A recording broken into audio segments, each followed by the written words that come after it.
இது போதுமா அப்படின்னாரு. உடனே என் பக்கத்தில் இருந்த ஃப்ரெண்டு நான் போதும் அப்படின்னா அவர் இல்லை ஸ்டான்லிக்கு இன்னொரு கிஃப்ட் கொடுங்கன்னாரு. என்ன கிஃப்ட்டு அப்படின்னு கேட்டார். அவனுக்கு ஒரு வாட்ச் வாங்கி கொடுங்கன்னாரு. ஏன்னா எங்கள் அப்பா எனக்கு கொடுத்துருந்த வாட்ச் வந்து இந்த இது கிடையாது, ஸ்ட்ராப்பு. அது ஸ்ட்ராப் இப்படி உள்ளோடி போய்டு வெளியே வரும். ஏன்னு சொன்னால் அந்த ஸ்ட்ராப் இல்லைன்னா பின்னால் இருக்கிற குப்பி கீழே கலந்து வந்துடும்.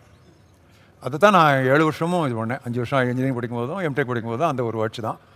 என்கேஜ்மெண்ட்டுக்கும் அதை தான் நான் கட்டிட்டு போயிருந்தேன். ஆனால் எங்கள் மாமனார் சொன்னார், சரி நான் வாட்ச் வாங்கி தரேன் அப்படின்னாரு. அவர் வந்து அப்போ பிஆர் அண்ட் சன்ஸ் தான் ரொம்ப ஃபேமஸ்ஸு வாட்ச்சில். அன்றைக்கி இருந்த பெஸ்ட்டு வாட்ச்சு ரோலக்ஸ் எனக்கு வாங்கி அனுப்புனார். அதான் ஃபஸ்ட் டைம் நான் அந்த ரோலக்ஸ் வாட்சை நான் கட்டினேன். அதாவது என்னுடைய தாழ்வில்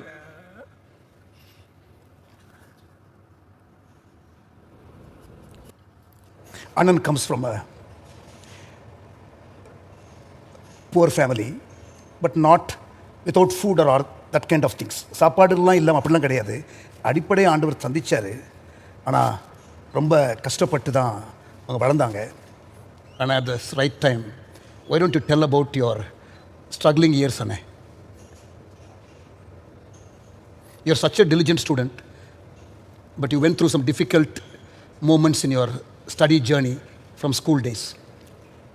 எனக்கு சங்கீதத்தில் ரொம்ப பிரியமான வசனம், நம்முடைய தாழ்வில் நம்ம நினைத்தவரை துதியுங்கள், அவர் கிருபை என்றும் உள்ளது. என்றைக்குமே அதை மறக்க மாட்டேன். அதனால தான் எங்கள் வீட்டில் என்ட்ரு பண்ண உடனே அந்த கார் நிற்கிற கார் ஷெட்டில் நான் 2 லைட் தொங்க விட்டுருக்கேன், அரிக்கன் லைட் தொங்க விட்டுருக்கேன். இன்றைக்கும் இது வந்து இதுக்கு அரிக்கன் லைட் இங்கே தொங்க விட்டுருக்கேன்னு கேட்டால் தாழ்வில் நினைத்தவரை துதியுங்கள் அப்படின்னு சொல்லுவேன். ஏன்னா நான் படித்தது அரிக்கன் லைட்லாம் படித்தேன். இன்னும் அதை வச்சுருக்கிறேன் அந்த அரிக்கன் லைட். எங்கள் வீட்டில் தரை உண்டு, தளம் கிடையாது. We had floor, but no flooring. We had windows, but no shutters.